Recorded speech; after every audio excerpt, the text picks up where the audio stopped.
Hello, everyone. Good afternoon. The speaker for today is Mukund Padmanabhan, former editor of Hindu. I'll give a brief introduction to the speaker. I'll read out the abstract for the talk, and then Mukund will deliver the lecture for today. Mukund Padmanabhan is a visiting professor who teaches philosophy at Krea University. Mukund was the editor of the Hindu between March 2016 and the end of February 2019. Earlier, he was the editor of the Hindu business line from 2016 onwards. Mukund has an MPhil degree in philosophy, and he has worked briefly as a lecturer at the University of Delhi before switching to journalism. He is interested in and has written about politics, legal affairs, and literature. Before joining the Hindu group in 1997, he had worked with Sunday Magazine in Kolkata and the Indian Express in Chennai. So, about the talk today, the title of the talk is Free Will, Morality, and the Brain. Our understanding of ourselves and others is based on idea we are persons capable of exercising free choice. Our morality, our legal system, our public policies are premised on the notion that we are autonomous beings. But is free will, as some philosophers, psychologists, and scientists have argued, nothing but a misleading intuition or a false illusion? Doesn't what we know about the brain and neuroscience strengthen the case for determinism, that even our actions are causally determined? What does this mean for our ideas of good and bad, our concepts of justice, fairness, and punishment? Is there a way we can save the idea of morality, the bedrock of society, from free will determinism binary? Thank you. I'll give it over to Mukund. Thanks, Mukund. Thank you. Can you hear me? Yeah. Thank you, Shyam. And thank you all for coming here. I was a little sort of nervous about lecturing to a bunch, I thought was a complete bunch of scientists, but I believe some of you are in psychology, because mine is not, has very little to do with neuroscience, even though I've tried to situate this topic in a way that touches on the brain in some respects, and may refer to the odd neuroscience experiment. But this is something that is situated in the heart of philosophy. But I've just tried to tweak it to see that there is some relevance to maybe some of the things that you have gone through in Shyam's class. So it's called Free Will, Morality in the Brain.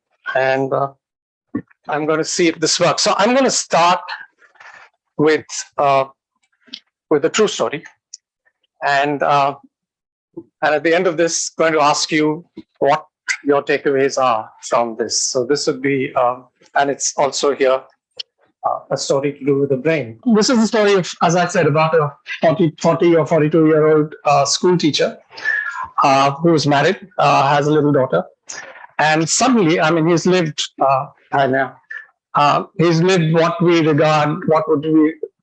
all regard as a sort of normal sort of married life. And suddenly he is seized with no history at all of this almost uncontrollable pedophilic urge. It also comes with a whole lot of other symptoms, but we won't go into that too much. I mean, there's issues he has with some cognition and drawing and so on and so forth. So his wife notices this, and she calls him in. She reports him. And since there are child molestation charges, he's hauled up in court. He's also evicted from his house, of course. So the judge hears him up and gives him an option saying, you can either go to prison because you've been convicted of child molestation, or you can do this, 12-week or 16-week course, rehab course. He opts quite sensibly for the rehab course, continues to do that. But it doesn't work. I mean, he is, he's up to mischief at the rehab center as well. So when he's expelled, he's to serve time in prison, and quite sudden, accidentally, on that very day, he develops the staring headache and also other uncontrollable urges. Apparently, and he reports that he might, he's scared he might rape his landlady or something. He's staying somewhere else. So he's taken in, and a scan is done, and a huge egg-sized tumor is found in the frontal lobe of his brain. And I think you've studied the brain. What is it called? The frontal lobe of the brain? The prefrontal cortex. Yeah, the prefrontal cortex. which is the area which, where many of our desires and stuff manifest. So this is removed, and his pedophilia completely vanishes, and he's fine. There's no problem. He goes through another course, rehabilitation course, no problem at all. But many months later, it starts again. The urges starts. But this time, of course, they rush him to a scan, and they find that a similar sized tumor is in his head. It's removed again, and his pedophilia vanishes completely. So this is a case that was presented and actually discussed by scientists at the American Neurological Association. So there obviously, is some scientific, curiosity about this case. But I just want to ask you, from the point of view of morality and responsibility, and maybe philosophy, is there anything you take away from this case? I mean, why does this case sort of surprise us? Assuming it surprises you. Yeah, because usually you think things like sexual urges are something that's in your control. Right. The way it's phrased in this case, it sounds like it's out of your control. Yeah, fantastic. Not just sexual urges, but also something like pedophilia or something like that would be something that either you have like an urge to do it within, or you've learned it from your environment, or it's something that has some sort of, like, it's usually linked to like childhood trauma or something like that urges you to do it. Sure. It's never particularly given like a biological cause in like a proper existence of like a tumor or a cancer or something like that. That link is what would surprise us.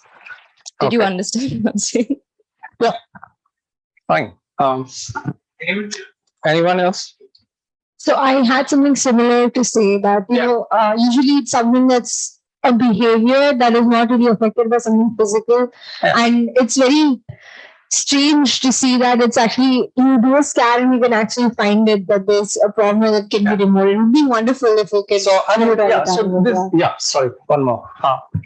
More so, I feel like these behaviors do, to a certain extent, have physical reasons, biological reasons. But the thing that intrigued me was that there was a localized area, a certain area of the brain that affected just his pedophilia and sexual behaviors. Yeah, exactly. I think, if I was to sort of just develop on what all of you said, there is something present, and a simple procedure just removes it again. It reappears again and goes again. And then the issues are, do you think this guy should, I mean, if we knew this, do you think a man like this should go to jail? If you think pedophilia is evil or immoral, would this sort of is an attribute that you would, is it something that you would attribute to him? Would you cut him some slack because of this? Okay, let me ask you a question. Just let's have a raise of hands. Would you punish a man like this? I mean, after you've discovered this, he still molested people. So that act is, has been committed and molested more than one person. So he has committed a crime. But would you punish him? Would the normal laws apply to him? So let's have a show of hands. Anyone who would punish him like a regular guy? Can you put your hands up? Okay, one person, maybe two or three. People who would cut him a lot of slack or let him go. Yeah, nobody would cut him slack. I don't think he should be treated like a normal. Yeah, so you'd cut him slack, right? Yeah, but not so much that I've met. Okay, that's a different matter. There's a question online. Yeah. Vikas, would you like to go with this question? Yes. May I have a question, please? Can you hear me? Yeah, we can hear you. Yeah. Maybe I will try to come downstairs after a couple of minutes. Well, I have a question that how do I be sure what is the cause and what is the effect?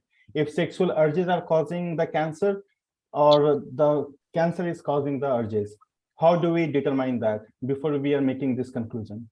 Well, I mean, I would assume, I'm not a scientist here, but I'd assume that if a man has lived until 40 years without such urges, and then develops them suddenly, and you discover that there is a tumor, and you remove it, it vanishes, and you go through the same process again, you would imagine that there's a very, very strong case for saying that it is caused by, and then it's vanished forever after that. There is no more further study on this.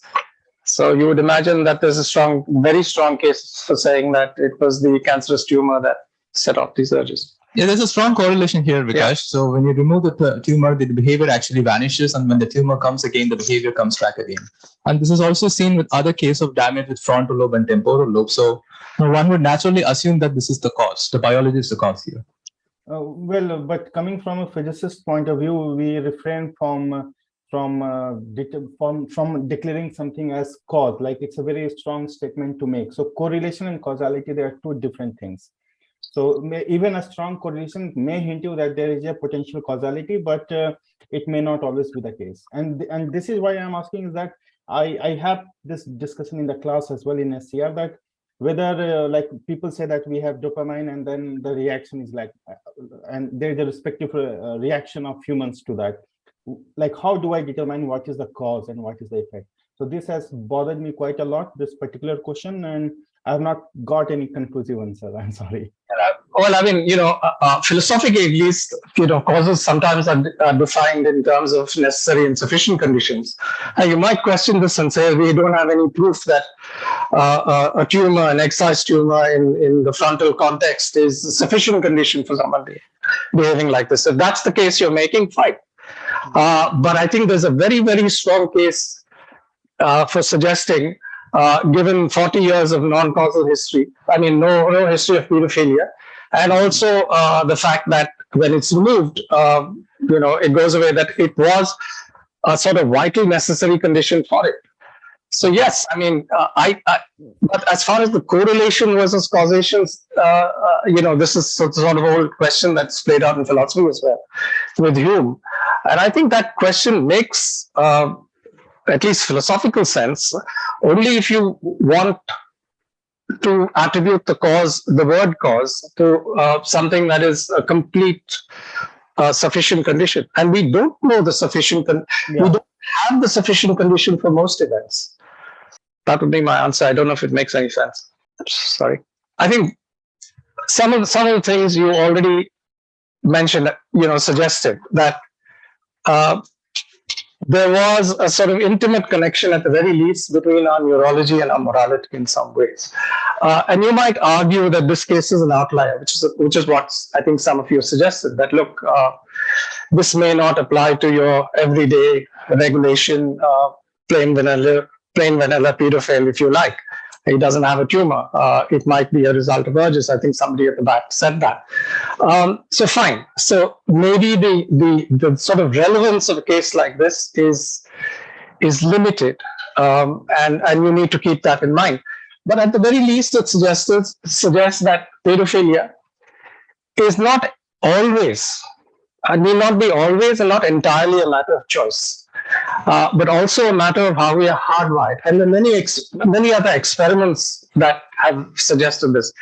And once again, I'm quoting these experiments from the context of philosophy. It's not an area that neuroscience is not an area that I'm familiar with. But there is an experiment, for instance, where there's a study done by on 127, I think it was, people divided almost halfway into pedophiles and non-sexual criminals. And MRIs were done on their brains, and they found an extremely strong correlation. Again, you might argue whether that's cause or not. I mean, you assume it's a cause because the correlation was very, very strong. The pedophiles had less white matter in their brains. So in other words, their brains were not connected in the same way as the other brains. So this is something, and it was done by the Center for Addiction and Mental Health in America. And basically, this is the conclusion of their study, which is in a paper, which I'll just read out, that automated parcellization of the MRIs revealed significant negative associations between pedophilia and white matter volumes of the temporal and parietal lobes bilaterally. So, but this idea that I mean, there is a sort of, the brain is the basis for many of our things. I'm sure something that you've already taught them. We know it's, there's studies on psychopaths done, and there's enough studies in psychology on that. There's enough studies on even our emotions. We know that, for instance, this notion of love and attachment is tied up very, very much to the chemical oxytocin. And I'll come later to that, because we have a philosopher called Patricia Churchland who keeps raising this issue and she believes it constitutes in some way the foundation of our morality. So even love, and she has this example, for instance, about two kinds of voles, and voles are rodents. So there is a prairie vole, which is completely socially monogamous. I mean, you split the pair apart and they virtually go into great grieving, little rodents. Unlike other voles, which would mate and then go their separate ways. And studies have again shown very, very high levels of oxytocin receptors in their brains. So, I mean, there is evidence for that. A lot of our behavior could do with how we are hardwired in some respects. So I think that's not surprising. But I think the interesting thing here is to ask, wasn't this 40-year-old a complete victim of his biology? I think that's what makes this interesting. Can we actually say he chose to be a pedophile? Because if we are punishing people for their crimes, murder, pedophilia, whatever, underlying that is the notion that you choose to do something, that you needn't have acted on your impulse or whatever. Can we hold him fully responsible for this in this case? I mean, it was a tumor that he didn't show. You could argue that he was a victim of his biology. Once it went away, he just lived a regular life. This is not grounded on his experience. It is not grounded on anything else. It's just grounded on, I don't know, some medical event that happened in his brain. And I think that's what is striking about this example, because we ask ourselves, should someone like this be punished for it? So now I just want to step back. So this is just the example, and we'll segue into philosophy a bit, the notion of free will and our sense of moral and legal responsibility. So this is nothing to do with the brain for a while. So what is free will? Anyone has a definition of what is free will? We think of ourselves as free agents, but so a common way of understanding the idea of free will or agency is that you could have done otherwise. So it's also tied up. Sometimes we call it voluntary action. You chose to come to this class, whereas you could have spent time in the canteen. Maybe at breakfast you chose to eat a dosa as opposed to an idli. You had that choice. You could have done otherwise. And this notion has been around in one form or another in philosophy in a very long time. It's formed the basis of ethics. The Greeks, for instance, had this concept called hemin, which is really up to you. So free action in Aristotle, for instance, had this notion. The basis of his ethics was free action emerges only from decisions we make ourselves. So one way of saying it is free actions are voluntary, they're determined by choices. But the important thing is, in the notion of free will is this idea that there is no antecedent causes that are sufficient to explain your action. In other words, if you have chosen, it's your choice that has set off this. There are no other antecedent conditions that can explain that action or choice of your eating a dosa. In other words, idli. So free will entertains the possibility of alternate worlds. I mean, we talk about this all the time, oh God, thank God I didn't take that flight. The flight crashed, or, whatever. It's a good thing I missed the lecture. It was completely boring. Whatever. So, it envisages that there could be possible worlds, and we make these worlds through our choices. I mean, that's very much there in the idea of free will. And proponents of free will in philosophy are called libertarians. Libertarian sometimes is a bad word for a certain kind of person who holds a certain kind of economic philosophy. But here, libertarians just means proponents or people who believe in free will. So what's the defense? Why do we think we have free will? Now, one of the things that we all know is we impute this. I believe Shyam is free, and then he believes I'm free. We believe each other is free.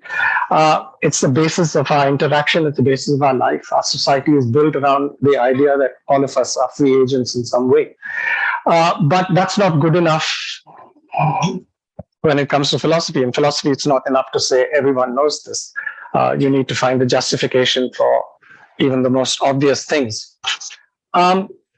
And the interesting thing is that if you go into medieval philosophy, Western philosophy, the defense of free will came from the idea that there were two kinds of worlds that we inhabit. There is a material, where causes a determined world, and there is another world, maybe of the mind or the mental, where the causal laws, physical laws don't obtain. This was also an idea that was tied up to the religious beliefs of the time. Men had souls, and a soul was an ephemeral thing. So a distinction in some ways made between the brain, which is like a physical thing, and the mind, which is an ephemeral thing. So Descartes, that's René Descartes, 17th century philosopher, sometimes called the father of modern philosophy. Descartes was a dualist, one of the early dualists. And he, I think, was one of those who argued most clearly that when I take a decision, it's my decision that causes the action. So I decide to raise my hand, I raise my hand. There is nothing antecedent to that decision. You understand that? It's my decision, and that decision is not a physical thing. You can't explain that through material terms. I decide, and so I raise my hand. Whereas if you spill coffee on me and I react in some way, that might be a physical reaction.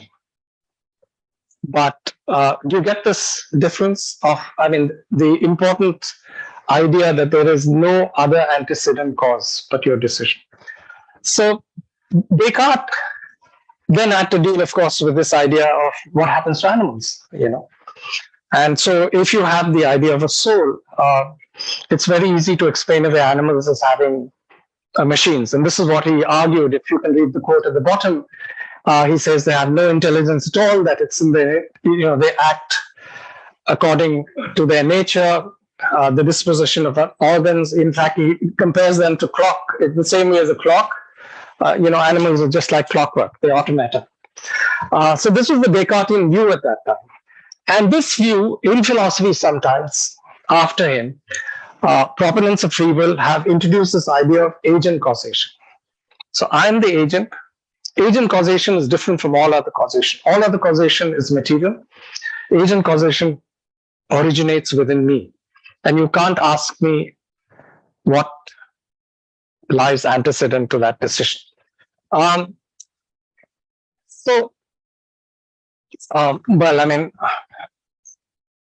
have a last one there, but we can just gloss over it. You can argue that, obviously the world is not, this is a slightly more sophisticated argument for free will. It's not really an argument in defense of free will, but it's an argument attacking the sort of deterministic worldview. You say that, hey, the world is surely not deterministic. We know from quantum mechanics, we know from, for instance, from Heisenberg's uncertainty principle, which says basically you can't pinpoint the location and the momentum of particles at the same time, that the universe could be probabilistic. So that a probabilistic universe is not really deterministic. But let's not. This is not so germane to the lecture. I should have taken that out. Gosh, have I got this in? Yeah, I think I've.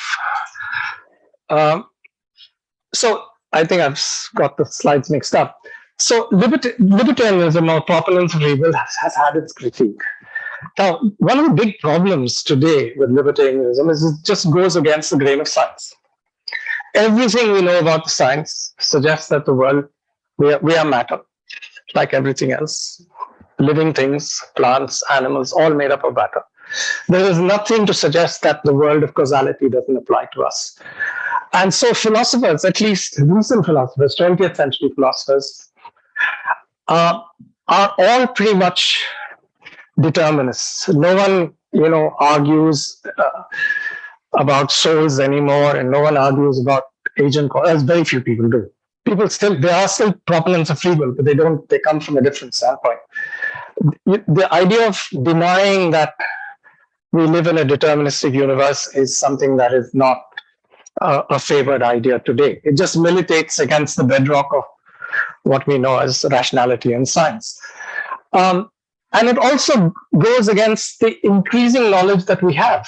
And I think one of you pointed this out about constraints on our behavior. Yeah. So there was, for instance, and I'm just stream of consciousness, so it's not all there. But there were philosophers like Hume, for instance, who argued that we are free only if there's no external constraint on us. So, okay, if I'm in prison, I'm obviously not free to break out and have a walk. But in the absence of any external constraint, anything else I do voluntarily is free.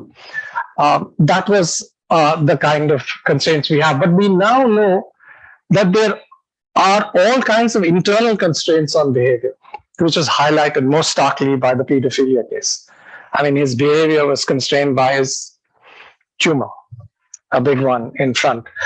So what are the kind of internal constraints that we have? And this is the critique of libertarianism. We know, for instance, there's the challenge from psychology, the challenge from experience. And I think most of you are psychology students.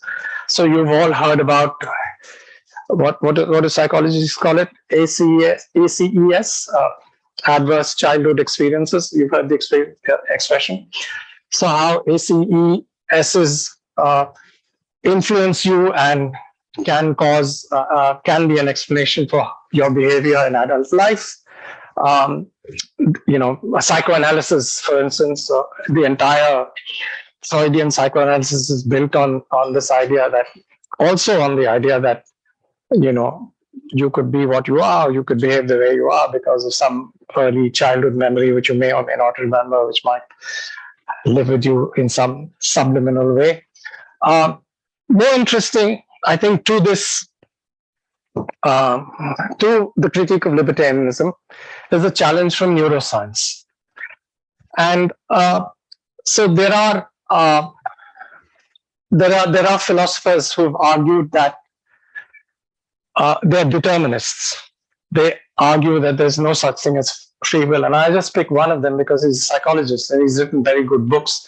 And if you ever get the chance to read them, they're also written in this informal, non-academic, rather engaging style, which doesn't necessarily mean they are less important. So his name is Sam Harris. And Harris argues that there is no such thing called free will. That free will is just an illusion. This is just something that we hang on to in the face of, conclusive evidence to the contrary. So Harris's point is essentially that, look, our thoughts and our actions are actually predetermined by a sort of neurobiological events that precede them. And we're not often conscious of this, that we're conscious only of a very, very small amount of activity that's happening in our brain. There's a whole lot of stuff that we don't even know about. So Harris tells you that I might believe that I did this, that it's my decision which resulted in this, that this decision originates in our consciousness, and there's nothing antecedent to that.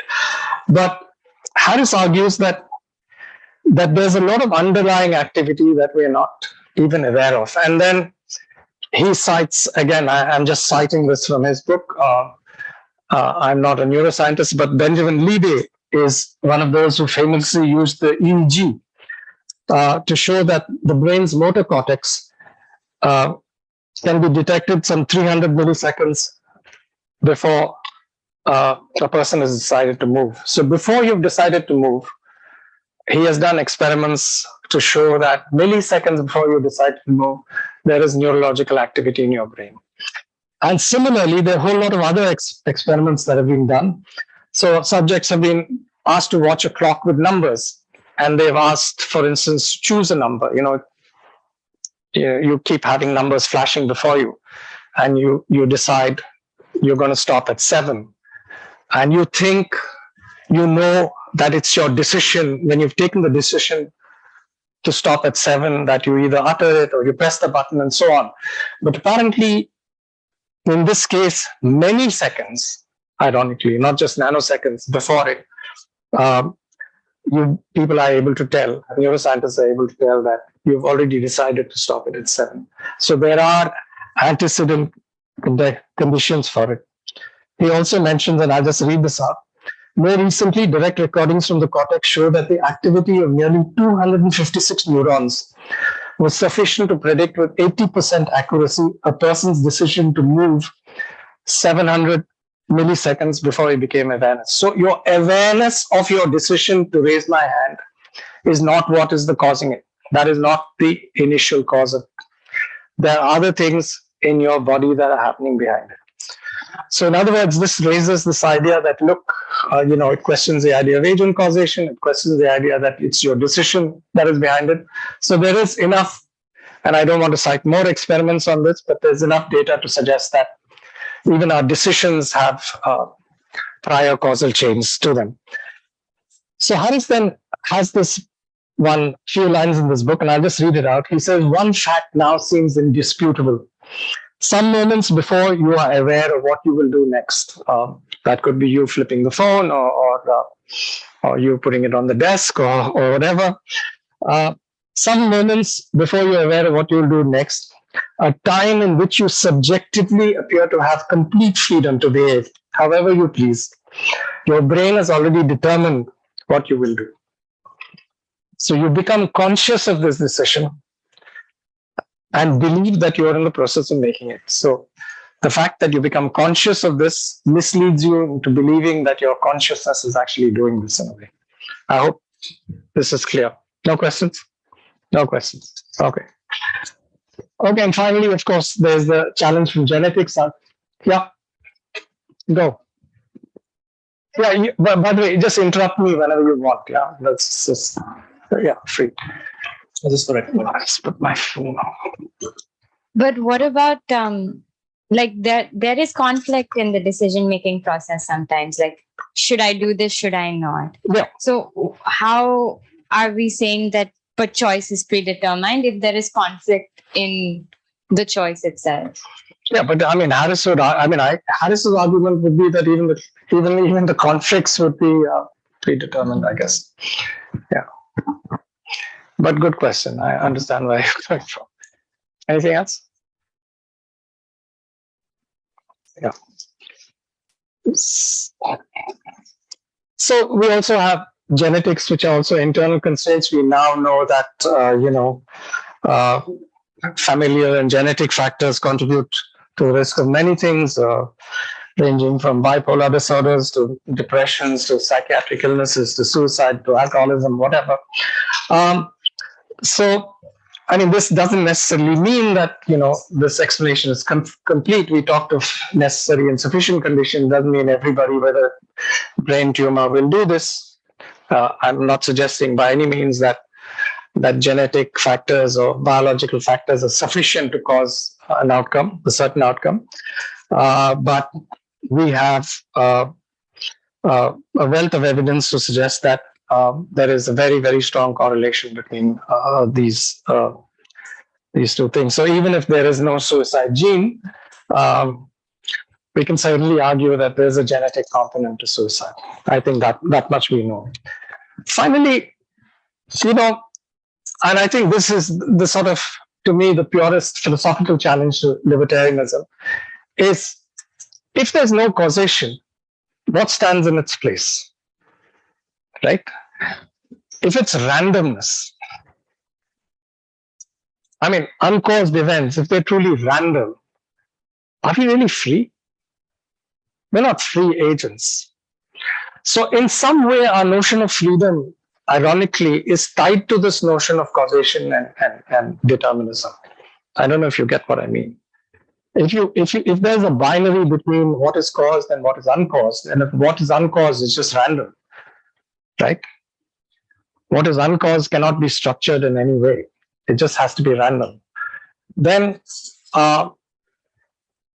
surely a random, if we're all random in what we do, we don't really exercise free will. So there is a case for saying that our notion of freedom must encompass some notion of determinism. I'm not sure if you follow that thread of the argument, but okay. So I'm just so this is the free will problem. I think I skipped aside. So if every event in the world has a cause and is causally determined, then how is free will even possible? And in other words, how can determinism and free will coexist? And that's the idea. Surely one has to be false for the other to be true. And this is an idea that's played out through much of old philosophy. I think it was Laplace who said that if I knew the initial condition of every particle in this world, I'd be able to predict, things forever. So anyway. But determinism does have its own philosophical dilemmas. At least that's what philosophers have thought it has, that we blame people for things that we think they do freely, not what they're forced to do. So if we're completely determined creatures, if the fact that I've raised this hand is determined, or I've said what I've said is determined, if everything we do is causally determined, then what is the basis of blaming people for their actions or praising them? What is the basis for punishing them? And I have a quote there by Thomas Fink, who's a sort of modern free will proponent. He says, if the idea of freedom is incoherent, then an important part of our morality is incoherent. Does that make sense to you? No questions? Yeah. It says, if the idea of freedom is incoherent, then an important part of our morality is incoherent. Yeah. Our idea of morality and moral responsibility is based on the idea that we're free. You don't blame somebody for, I just give you an example off the top of my head. A premeditated murder, for instance, we react very differently from, say, somebody who accidentally kills somebody while he was sleepwalking. For instance, you would argue that one action was done freely, the other action was not. So is there a way out of this free will problem? And this again is philosophy. I'll just come back to a little bit of biology and science later. Just check the watch. Yeah, okay. We end at 3:30, right? Yeah. So is there a way out of the free will problem? Now, there have been many, many attempts by philosophers to reconcile free will and determinism. And they've been called compatibilists. The idea is that or sometimes they're called soft determinists. The idea that free will and determinism in some way compatible. So early compatibilists such as Hume and Hobbes thought that free will was just the ability to do what you want to do without constraints or impediments. I've suggested this, that as long as there are no external constraints, we're free. But that's not a good enough definition, because we know now there are a lot of internal constraints on our behavior as well. And we talked about many of those. Is my decision to have, I don't know, a fourth drink this evening my own, or is it a cause of, some addictive process in my body? It's a complicated kind of question. Could it be a result of my alcohol? So there are many modern forms of compatibilism, and I don't want to get into that. I just want to, segue back into just discussing one philosopher, because I think she is most connected, at least in the world of philosophy, to neuroscience and the brain. So I just want to talk about her, and you might argue that she is a compatibilist of sorts. And this is Patricia Churchland. This is someone who's well worth reading.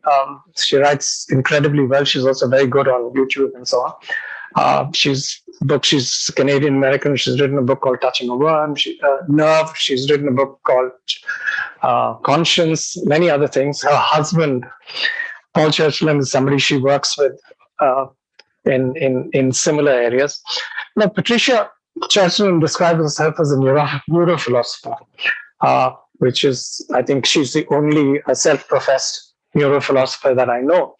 And I think she basically means that she works at the interstices of philosophy of mind and developments in neuroscience and what they mean. So this is the kind of space that she wants to work on.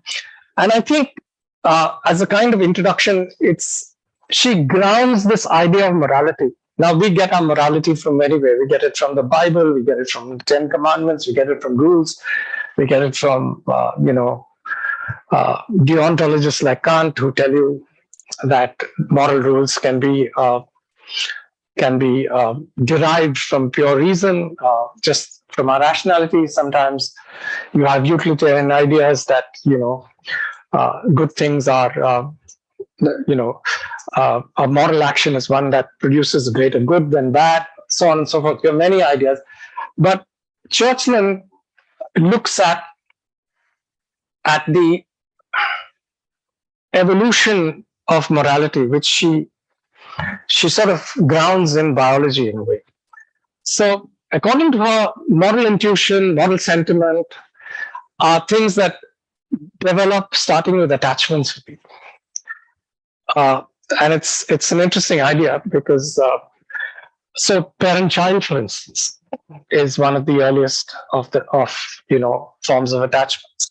Grounded again, she would argue on oxytocin. I mean, it's a chemical reaction which creates that bond, and then becomes generalized to other kin, friends, and social groups.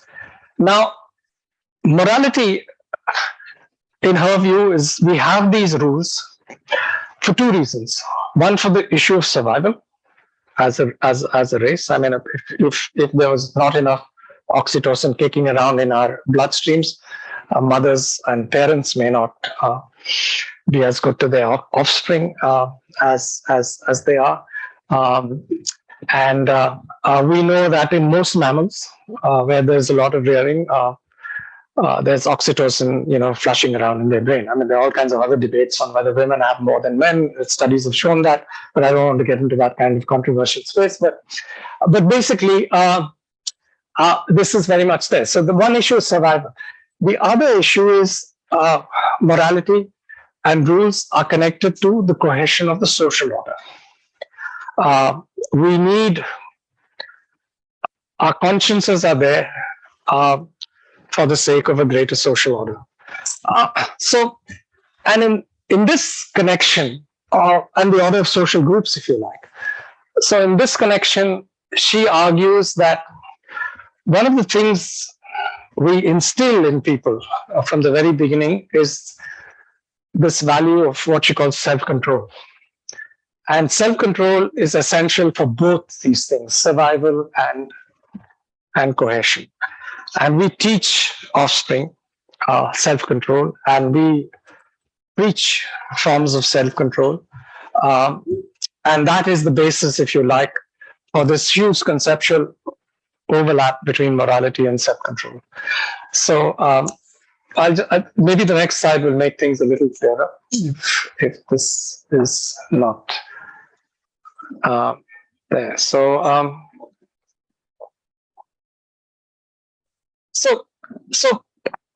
Patricia Churchland, calls herself a philosopher. Some philosophers say you're not a philosopher at all. You're just coming from some scientist kind of perspective on this. But according to her, any idea of free will must fit what we know about the nervous system.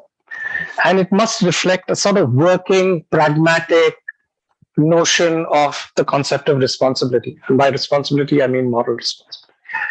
So for her, it's not enough to sort of talk about,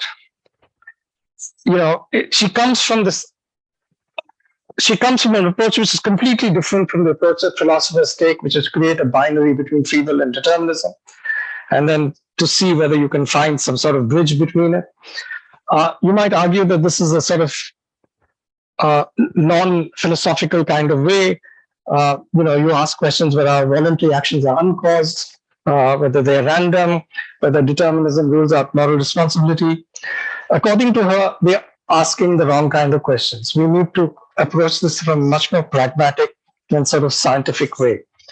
And she argues that we should shift the debate on free will to the concept of self-control. And don't ask yourself how free you are, ask yourself how much self-control you have. So essentially, when we talk about someone acting freely, she argues that we are asking how much control did we have over a behavior. So if we go back to the pedophile example, we're going to ask how much control did he have over his actions, because there was a tumor there. And she says, this lies at the heart of moral responsibility. And this also is connected to the idea of justice, idea of laws, ideas of punishment, and so on and so forth. It's how much control do you have? So if if we punish people, for instance, our legal system, one of the bases of punishing people is control. We don't punish children because we believe they don't have enough control. We don't punish people who are insane because they don't have enough control. In modern legal systems, this is extended to people who had too much to drink. Oh, he has too much to drink. We don't punish people as much. We sometimes don't punish people as much because then you do something in a fit of rage. That itself is an excusing condition, that you're acting from another internal constraint. There was this famous case in India, which was, I think it's in Salman Rushdie's book, Midnight Children, and it was a sort of cause celebre in the 60s, I think, where there was this man called Commander Nanavati, who was this sort of upstanding, military man, who comes back and finds his wife in bed with someone else. And he gets into a rage and he shoots, this was pre-internet, pre-television, pre-whatever. And he shoots the man because he says he loves his wife. And this becomes one of a court case that gets a whole lot of attention in India at that time. And the people debating in coffee shops, should he be punished? Should he not be punished? And so on and so forth. And finally, at the end of the day, the judge did take into account the fact that he did what he did. If he went back and he thought about this and 3 months later got his gun out and decided to take this man down, he might have got a very, very different kind of sentence from if he'd done that rather than do it in a fit of rage. So I'm saying the legal system also takes these things into account, all kinds of internal constraints on action, and we see them as being less in control. So Nanavati was less in control at that point than he might have been. So sometimes that's a mitigating circumstances. So our notion of morality, she says, is tied up to the notion of self-control, which is tied up to the notion of social order. And this self-control doesn't exist in us alone. As humans, it exists in animals as well. And we know that in mammalian societies, chimpanzees punish each other. One steps out of line and they have their own ways of punishing people. So we have our own ways of punishing people. And that is, again, to keep some kind of social cohesion together. So, and I think she argues as well that self-control is important because it admits of degrees. And so it admits of grades of punishment, or we can see granularities in situations. We can make a distinction between the guy with the tumor and maybe your plain vanilla pedophile. We can make a distinction between Nanavati and some premeditated murder. We can make a distinction between, we make distinctions on reflexively on the basis of how much control that we think that person had. We apportion blame and we apportion praise on the basis of how much control we had. Yeah. You don't praise a guy just because he won a lottery, right? He didn't have control over that. But you praise him for maybe having studied hard, done well at an examination or secured a great job or whatever. So self-control admits of gradation. It allows us to explain cases. And she argues that, our civil right demands responsibility from us. And that the punishment is also justified on this basis, on the value we place on our social life. So this is another explanation for the idea of punishment. And I don't know if you guys have studied any law, but the various theories on why we punish people. So I'll end this by saying that, so Patricia Churchland you might call her a soft determinist, if you like. I mean, she buys into the idea of determinism. She doesn't buy into the idea that we have free will, but she does accord a place for moral responsibility, which she said. Yeah. So you said that when a person is in a pitch is courage, that they might act a certain way and that wasn't in their control. But say for example, when someone's angry, you can either, some people might take that out on someone else, or some people might deal with that anger a different way. So with that count as a form of self-control, because if they choose to take that anger on someone else, are you not going to punish them with the same thing for that? Because I'm not saying we won't punish them won't punish them at all. I just think that you might argue that someone who does an action, say commits a crime in a fit of rage, and it could be a fit of righteous rage, we might think of as being less culpable than a guy who's actually planned a murder meticulously and done it cold hearted. That's my only point. And the law takes this into account. Yeah. So self-control also, according to Churchland, I'm just going back, one of the important things about self-control is, she argues, is delayed gratification. And we teach this according to her. Mammals teach it of other, their children or their cubs or whatever, call them what you want, right from the time they're born. And she has this interesting example which kind of struck me.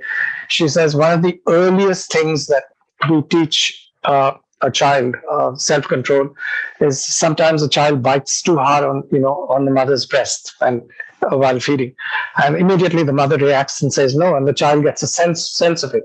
So there is this idea of reward and gratification playing from that level itself, and animals learn this very quickly as well. So a young cub might see a prey or something and might go heading off after it, and the prey gets away. But it learns from the mother or the parent to wait patiently and delay gratification for it. And so a lot of our rearing, a lot of our moral rearing is based on this idea of delaying gratification in some respects. And I think, again, there is this Trevor Robbins experiment with rats where and all of us are hardwired differently. Some of us have greater self-control than others. And there have been studies on self-control as well. So there's one on rats where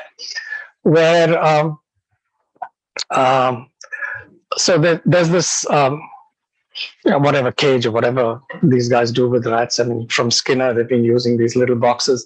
So the rat goes out and pushes a button and gets a pellet of food. And you find there's a second tower placed.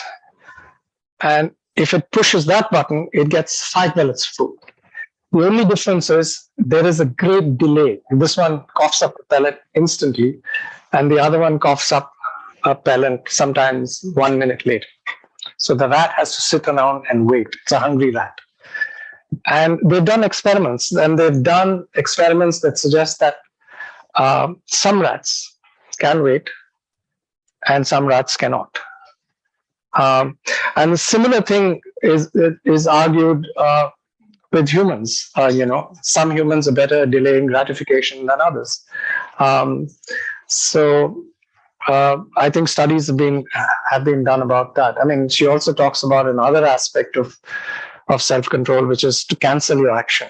So sometimes you be about to do something, and self-control means being able to withdraw.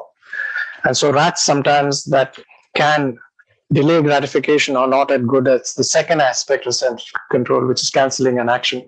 And canceling an action works when the rat goes there, there's a buzzer. And if it presses that button for a pellet, it gets nothing. So some rats learn to, once they hear the buzzer, they don't go and hit that button because they know they're going to get nothing and they're going to go hungry. But some rats, can't help it. They do that. So there are studies that show that we're all invested with different capacities for self-control. And there are also studies that show, in fact, I have some in my notes, studies that show that people who exhibit stronger forms of self-control when they're younger and they're adolescent end up doing far, far better in some idea of what constitutes our social values. Or I'm not sure if it's really better, but they're more successful in their jobs and careers and so on 30 years later. So there is a connection there as well. But anyway, that's not, we're not discussing success and failure now. So that's not the issue. So this is there. So the issue is, where does this leave us? I mean, soft determinism. Soft determinism doesn't imply an immorality. So I think it allows you, I think the Churchian kind of position, I'm still uncomfortable. I don't know whether it's a philosophical position, but it certainly allows you to understand and emphasize with the fact that people can be victims of their biology, their genes, their early experiences. And if you're talking about punishment, there is a retributive theory that the justification for me to punish you is because you have done something and I had to do something back to you, or the state has to do something back to you. And there is also the reformative theory, which focuses on rehabilitation and reform. So you're not punishing somebody back for committing a crime, you're actually trying to reform that person. And some of our prisons now reflect this reformist kind of philosophy. We focus on rehabilitating prisoners and we think we can change them in certain ways. So I think the soft determinism of the Churchlandian kind in some way reinforces a reformative system of punishment. And it also grounds punishment in certain things as assessing the risk of not punishing, of protecting innocent people in the future, and also deterring criminal acts. So there is a tie-up between, in some way, the neurobiology and the law in some respects. And maybe as we go forward, the more we understand about the brain, the more changes will come into our legal systems as well. And I think there are academics working on this frontier at this moment. Thanks very much. I've done my 1 hour and some minutes. So if there are any questions. Yeah, thank you so much, Mukund. Are there any questions? Thank you, Prof. I just wanted to ask, I was reading the definition of soft determinism here, and it says that in the absence of external constraints, our actions are caused by our desires. In the absence of external constraints. I was wondering if there is at any point at all when there is an absence of external constraints, is there any point at all? So give me, so explain why you think there's no absence. I mean, what would constitute an absence? I'm raising my hand. What is the external constraint? Well, you are trying to prove something to me. That is the constraint. That's not an external constraint. That's not a constraint on my raising. I mean, you should have a constraint on my. Isn't it? I'm not sure. The more I was thinking that, whenever we think about free will, we take an individualistic approach, whether one particular human is free. What about the collective approach? What if the random decisions we make contribute to the free will of, for instance, the whole of mankind? Okay. And similarly, when we talk about determinism, we of course look at it like collectively. Oh, these are the all the factors which we can take into account, which determine our trajectory or decisions we take. And in the soft determinism itself, I'm just putting out my Yeah, go ahead, please. what I think is that in the soft determinism itself, the problem about what I was saying, that I don't think there is ever an absence of external constraint, because all the choices which we have, they come from a deterministic point of view. Like the choices which we make, the options which we have, whether we are going to have dosa or idli, it is determined that only dosa or idli is in the menu, so you can choose either dosa or idli. Isn't that? You mean our choices, you're saying, are limited? Are determined in some way. So you go to a Krea canteen, there's idlis and dosas, but there's no, I don't know, no waffles. Yeah. So lasagna. I guess our choices are not infinite.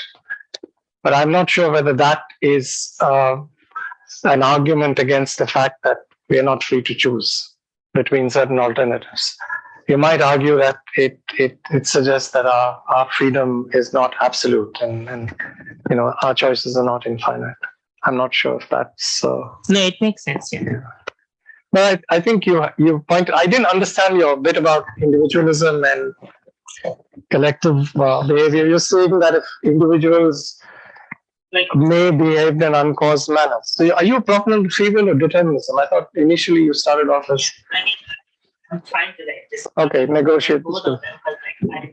It's kind of like soft determinism, but I think there is an extent which determines the world we live in, and at the same time we should also take into account that we are not necessarily free, but you can say it's an illusion thing.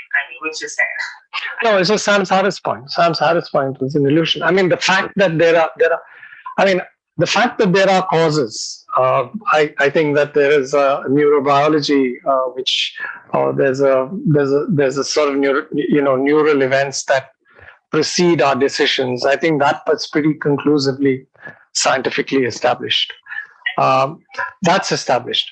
But I think the problem with these science explanations is they have a great rationality about them. They're hard to this thing. But I think, again, reactions to Churchill, for instance, she's got a hostile reception in universities and among philosophers saying, "Hey, you're not doing philosophy." You don't.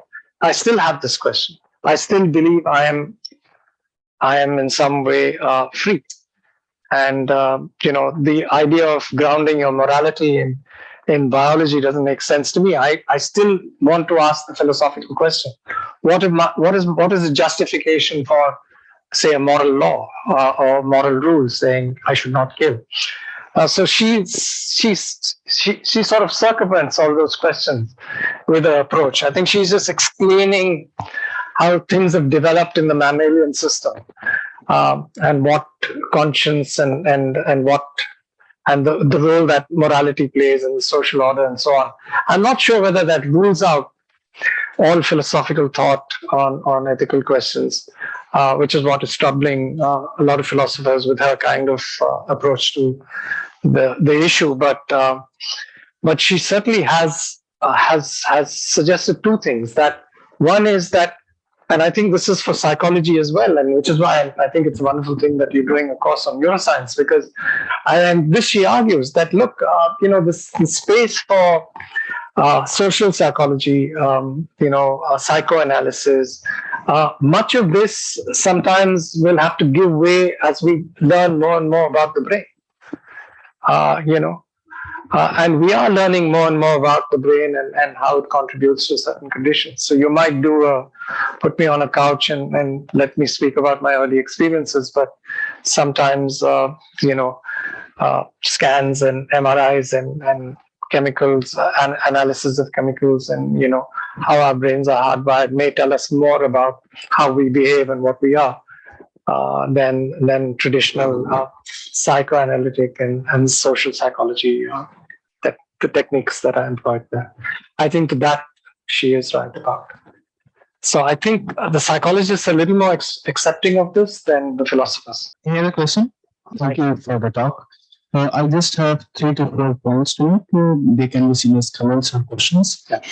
The first thing is about the causality that I was mentioning earlier. So if I find 100 offenders, sexual offenders, and if they don't have any cancer or any physical anomaly detected in them, then the correlation theory can be falsifiable. So that's first point. Sorry, can you say that again? 100. So, for example, Most pedophiles don't have a tumor. yeah. So a counter example can falsify the example that you gave, but cancer was probably causing the sexual behavior or sexual urges. So that's one of the point. Second point, self-control. I think we are just rephrasing the problem. The problem is still there. If you see it, Churchland doesn't address it. Okay. yeah. So instead of going into the debate whether free will or self-control is deductive in nature or not, if we can think of whether these two things are of emergent in nature, like lots of factors are Sorry, can you just repeat? emergent. Yeah, no, before that you said we can think of free will and determinism as deductive. Like whether there is a deductive way to see them. A deductive way to see Yeah. them. Okay. Okay. Or I think it's better if you see them as emergent in nature. For example, we don't know how our bodily urges will behave if Earth's gravity was 10% more or 10% less. Right? So we can't, if that is the case, is it okay to make Earth responsible for it, or Earth's gravitational field responsible for it? Okay, and my last comment is, I think this whole debate is if you see at its core, it's body versus brain debate, and I think that at times. Do you say mind versus brain or body versus brain? Mind in Indian context, at least it's a little different thing than the brain that we think of in English, I would say. Okay. So at times the agitation in the brain changes our bodily actions, and at times bodily actions agitates the brain. So the demarcation may not be very precise, very defined. That's what I think between body and brain. Okay. No, I mean I agree with you on the second point. I'm not sure I fully understand the third, so I'm not going to venture into that. You know, I think again, as far as causation and you know correlation goes, I mean I'm not sure. I think it depends on how you define the word cause. I mean, how would you define a causal event? I mean, you use the word falsification. Yes. So falsification here would not apply because we have not found another guy with a similar egg tumor in his brain who was or wasn't a pedophile, right? I mean, a falsification would apply if I say that all pedophiles have only so much white matter in their brain, and then you produce me one pedophile. This is the old Karl Popperian's thesis. You produce one pedophile who doesn't have that, my theory collapses. So I'm not sure this is an issue of falsification at all. I think here we could argue that the correlation is so strong, which is how a lot of social science works. It's not how some natural science works, which you might argue that scientific theories are propounded and then disproved or falsified, and that's how science progresses. But I think in the realm of psychology and the realm of social science, we need to think of strong correlations. And if we find, for instance, that say 99% of pedophilia or pedophiles have a certain brain structure, I'm just making this up, and say we don't find them in 100% of cases, we might presume that, look, this is not a sufficient cause for pedophilia. And that's why I brought back this necessary sufficient. And I grant that completely. It's not a sufficient cause for pedophilia. So I'm not even suggesting that the cancerous brain tumor was a sufficient cause for this. But it was obviously a very, very strongly necessary cause. So even if we don't have, and we can't find sufficient causes in I think, the biological sciences and others. So we'll have to go, I think, to some extent by correlation. And we don't go by falsifiability at all. I mean, if you produce 1%, we might say that, look, only 99% have it. But there may be some other factor that we don't know. And I think medical science proceeds in that way, right? I mean, all of our medicine is correlative in that respect. We don't, not every pill solves every problem. Not every pill solves every headache. I'm saying that it is the uncertainty and our lack of knowledge in this area that is a result of it. I wouldn't withdraw the expression cause, which you prefer to do, which you would like to do in this case. And that would be my only difference with you. I would like to understand your third point better, maybe offline, because I'm sorry, I didn't understand it fully. If I could add on to what Mukund said. So for the first point, I mean, we should first remember that this particular tumor condition is a very eccentric case of tumor condition, right? So I'm not sure if this has been replaced in other patients, right? And if you take the entire context into account, for example, the behavior went away when the tumor was taken, and the behavior came back, the tumor came back, right? And if you take this entire context into account, there is a very strong correlation which could imply causation, right? Okay. And also, if you also take the other literature evidences into account, for example, frontotemporal dementia, people with damage to frontal lobe and temporal lobe, they have this tendency to abuse, extra family children. So if you take the entire body of evidence into account, there is a very strong correlation in this case, right? That the biology is causing the behavior, which could imply a causation. Does it make sense? Yeah, well, if the sample size is big enough, then yes. We can't have like a big sample size for tumors and cancers, right? So, yeah. Any other question? Yeah, lady in next to you. Hi, Professor. Would you say that the stand of soft determinism on punishment is more individualist? Soft determinism on punishment. Punishment, yes, yeah, is more individualistic in nature and does not charge the person for disrupting social cohesion?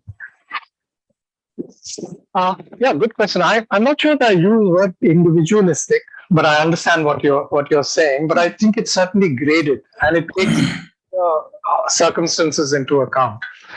So, and the law often does that. It considers granular circumstances in many things. There, of course, granular well, I mean, the particular case, and let's imagine this is the only tumor case that I know of which has been removed twice. I don't think there's any other. So you would have to consider that, and that would be an individual case. But there'd be other cases, as he said, that we know that damage to this frontal area of the brain causes all kinds of behavioral changes. Some of them to do with sexuality as well, but some of them to do with other things. So we know that for a sense. So we might argue that someone whose brain is damaged in some way, it may not be one person, maybe many people. We might treat them a little differently when it comes to punishing somebody. We might cut them some slack. The issue is why we punish. So there are theories of punishment, which have nothing to do with neurobiology or nothing to do with this. Why do we punish people?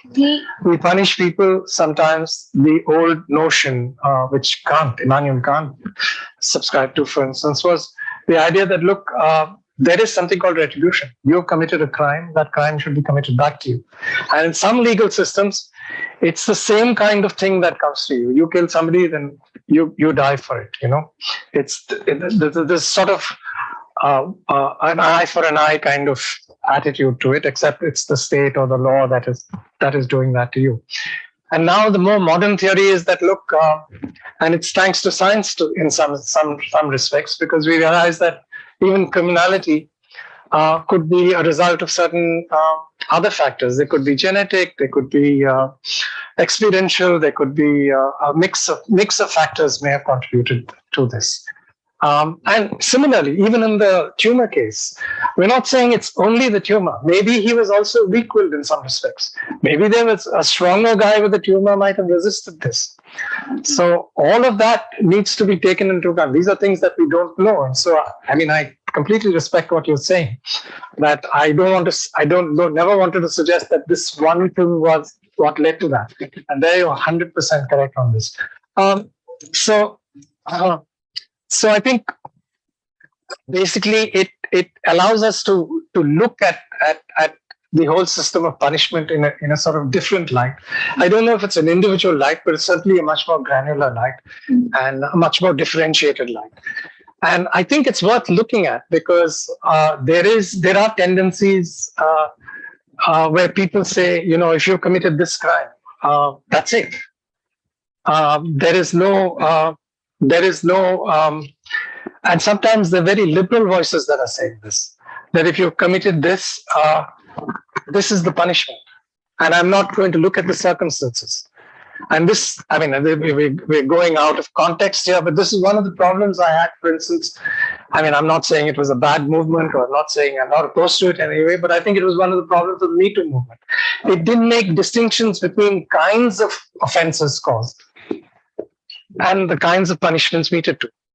If you were outed or found guilty, the punishment was the same. You can never appear in public life, or you can't do this. And I think that granularity goes.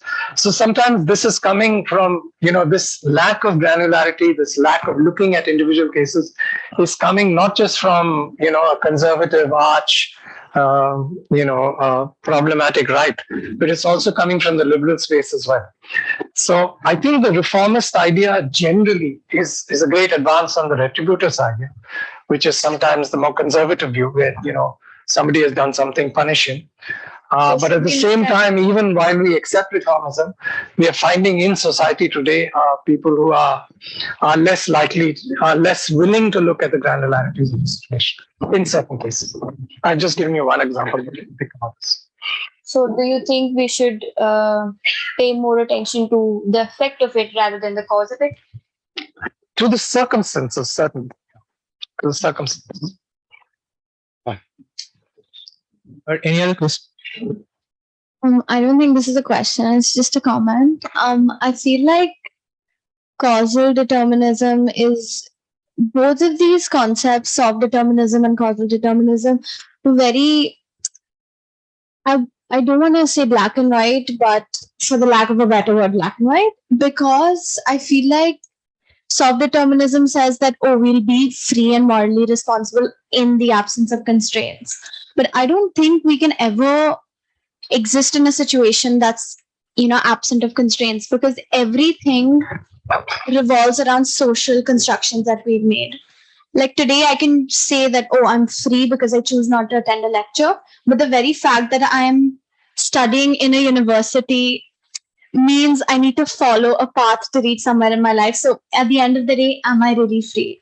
I feel like free will can exist in pockets within those constrained environments, but one can only be truly free if they're completely out of society, if that makes sense. Because the reason why there are constraints around us is because of society and its constructions. Yeah, I think that's fair. I think that's a fair characterization of the fact that there are many internal constraints to behavior, and we sometimes use the word freedom, even if it's there. But I don't know. Which is why I think the old Hume idea, which also Isaiah Berlin in his political tract also says that there's a focus on external constraint. That you're really free. You know, if my hands are not chained up here, I'm free to raise my hand. That's an external constraint. Now, am I shy of raising my hand? That could be an internal constraint. So, so there are people who've argued that, you know, external constraints must be looked on more seriously when you're looking at certain areas like the state and politics and so on, but that's another debate. I think the psychologists look more at internal constraints. Any other question? 1 second.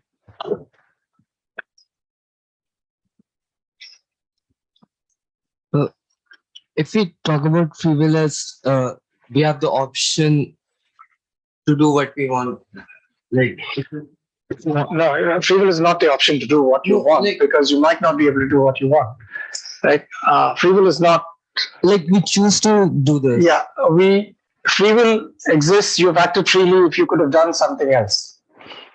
Yeah, I could have chosen not to raise my hand. Yeah. But how are the options game itself? Like, how do you choose what options you have?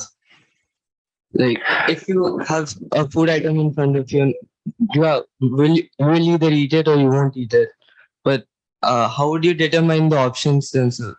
Like, if there's a specific dish and you like it, you like the taste of it or you hate the taste of it, are you determining with yourself that you like it or not? Are you If there's a dish in front of you and you eat it, are you determining with yourself that you like the taste? Are you determining whether you like the taste of it or Yeah. not? You mean, are you asking me why you choose one? Sorry. Yeah. Yeah, please. Yeah. Like having 2 or 3 options does not dictate that you have a free will. So that's the point he was making. Yeah, that's the point he was making. So free will doesn't imply that, it's not about, I don't have free will because I cannot fly, or I cannot, I cannot lift off from the ground and levitate. I think we're talking about free will in the context of actions that are possible. And we're also talking about free will in the context of choices. That you made a choice. So you made a choice to sit into the lecture. He's made a choice to leave it. So these are choices that you made. I mean, so that's within the existing array of choices that you have. You make a choice. Like the shopping code, you can choose what you will to do, but how can you will what you will? You can't will what you will. That's you can will to do something, but you can't will what you will to do something. I think you cannot do that. That's something that Harris says. Yeah. Oh, so one more thing. Like, if a certain thing you're eating for the first time and you like the taste of it or don't like it, so let's say your sensory organs are determining it. So does your free will extend to your sensory organs, or is just the mind? So I'm just going to respond to this from what the proponents of free will would say. Okay. Now, obviously, there is a sense in which if you think dosas just appeal to your taste buds and you've eaten them many times and you hate your idlis, the chances are that your brain is wired in a way that will make you choose the dosa the next time you go to breakfast tomorrow at the Krea canteen. But the free will proponent would argue that you could still choose to make that alternate possibility was there, and you could have chosen to eat the idli. That is the free will argument. The determinist argument is rather like yours, or the Harris argument, if you like, would be rather like yours, saying, look, even if you did choose the idli, there would have been something firing behind you. It would not be your choice that is initiating it. There would be some background stuff happening in your brain that would have resulted in your choice. So your choice is not the origin of your decision, or the manifestation of this choice in your consciousness is not the origin of that causal chain that leads you to pick the idli of the dosa or the dosa of the idli. So that would be the deterministic position. So if the deterministic position is like because of something happening, you chose to do this. Because of time, can we take this offline because we need to go for the next class? So we can have this discussion on offline. Okay. Thank you, guys. Thanks so much. Thank you. Thank you so much, Mukund.